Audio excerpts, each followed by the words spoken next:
কাশ্মীরের পুলওয়ামা হামলার ঘটনা প্রসঙ্গে ফেসবুক প্রচার মাধ্যমে প্ররোচনামূলক বক্তব্য করার অভিযোগে খোয়াইয়ের চাম্পাহাওয়ার থানাধীন আসারামবাড়িস্থিত সোনাচরণ পাড়ার বাসিন্দা প্রমেশ দেববর্মা নামে এক যুবককে শনিবার মাইশোর থেকে গ্রেপ্তার করে চাম্পাহাওয়ার থানার পুলিশ।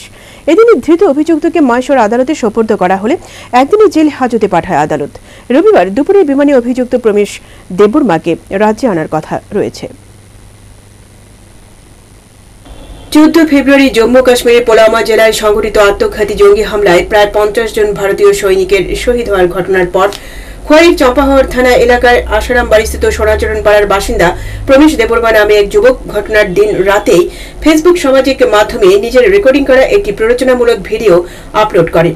সেই ভিডিওটি এরপর সামাজিক মাধ্যমে অনেকের কাছে পৌঁছে যায়। ভিডিওটি ভাইরাল হবার পর জনসাধারণের মধ্যে চাঞ্চল্য ছড়িয়ে পড়ে। খবর যায় পুলিশ প্রশাসনের কাছেও। খবর জানার পর খোয়াইয়ের চাম্পাহাওয়ার থানা অভিযুক্ত যুবক প্রমেশ দেববর্মার বিরুদ্ধে ভারতীয় দণ্ডবিধির 124-এ 120B ধারায় একটি মামলা নেয়। মামলা নিয়ে পুলিশ তদন্ত শুরু করে। তদন্ত চলাকালীন সময় পুলিশ জানতে পারে খোয়াইয়ের চাম্পাহাওয়ার থানাধীন আসারামবাড়ির সোনাচরণ পাড়ার বাসিন্দা প্রমেশ দেববর্মা বর্তমানে নিজ বাড়িতে থাকে না। 2015 সাল থেকে সে কর্ণাটকের মাইশোরে কর্মরত। এই খবর জানার পর খোয়াই জেলা পুলিশের পক্ষ থেকে ঊর্ধ্বতন কর্তৃপক্ষের গোচরে এনে কর্তৃপক্ষের অনুমতিক্রমে খোয়াইয়ের চাম্পাহাওয়ার থানায় একটি তদন্তকারী পুলিশ দলকে মাইশোর পাঠায়। পাশাপাশি এই যাবতীয় সমস্ত তদন্তের বিষয়ে মাইশোরের পুলিশের ঊর্ধ্বতন কর্তৃপক্ষের সঙ্গেও যোগাযোগ রাখা হয় রাজ্য পুলিশের ঊর্ধ্বতন কর্তৃপক্ষদের তরফে। সেই মোতাবেক মাইশোর পুলিশ প্রশাসনের সহযোগিতায় শনিবার দুপুরে মাইশোরের একটি রেস্তোরাঁ থেকে অভিযুক্ত প্রমেশ দেববর্মাকে গ্রেপ্তার করে চাম্পাহাওয়ার থানার পুলিশ। শনিবারে অভিযুক্তকে মাইশোর আদালতে সোপর্দ করা হলে অভিযুক্তকে একদিনের জেল হাজতে পাঠায় আদালত। রবিবারে দুপুরের বিমানে অভিযুক্তকে রাজ্যে আনা হবে বলে জানান খোয়াই জেলা পুলিশ সুপার কৃষ্ণেন্দু চক্রবর্তী। মামলা 15 তারিখে হয়। 15 তারিখে মামলা নেবার পরে আমরা প্রাথমিক তদন্তে দেখতে পারি যে ছেলেটি প্রমেশ দেববর্মা ও আমাদের আসারামবাড়ি সোনাচরণ পাড়া এরিয়াতে ওর বাড়ি, এবং ছেলেটি এখানে থাকে না বর্তমানে। এটা জানতে পারি আমরা যে ছেলেটি এখানে থাকে না, ও বাইরে কাজ করে। 2015তেই ও প্রথম বাইরে গিয়েছিল এবং বাইরে কর্ণাটকের মাইসোরেও কাজ করে। তো সেইভাবে আমরা আমাদের হাইয়ার অথরিটির কাছে জানাই, হাইয়ার অথরিটির কাছ থেকে অ্যাপ্রুভাল নাই, এবং অ্যাপ্রুভাল নিয়ে চাম্পাহাওয়ার পিএসের একটা টিমকে আমরা মাইসোরে পাঠাই। ইন দ্য মিন টাইম আমরা কনস্ট্যান্ট টাচে ছিলাম commissioner of police Mysore as well as DCP law and order Mysore. বিশেষ করে ওনার কথা বলতে হয় নারায়ণ বিষ্ণুবর্ধনা, যিনি অত্যন্ত সাহায্য করেছেন আমাদের এই পুরো ব্যাপারটাকে।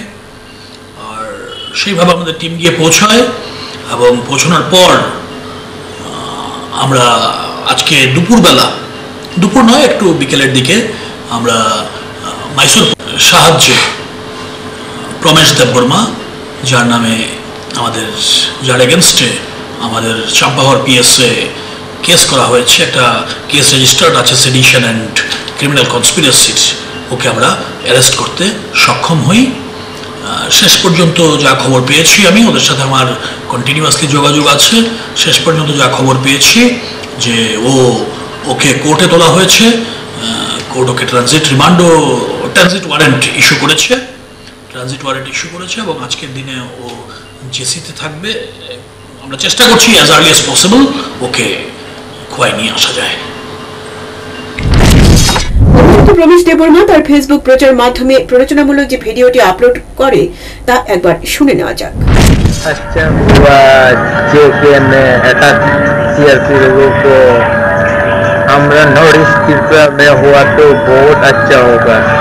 शायद मालूम नहीं सीआरपी लोग हमरा त्रिपुरा से हो क्या कर रहा है, त्रिपुरा में आएगा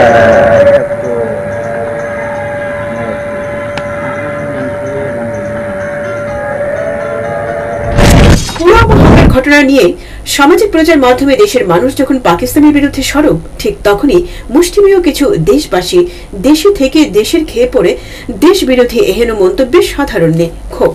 দেশ বিরোধী এই ধরনের সামাজিক প্রচার দেশের অন্যান্য জায়গায় হলেও রাজ্যে এই প্রথম ঘটনা। Bureau report, হালাবোল।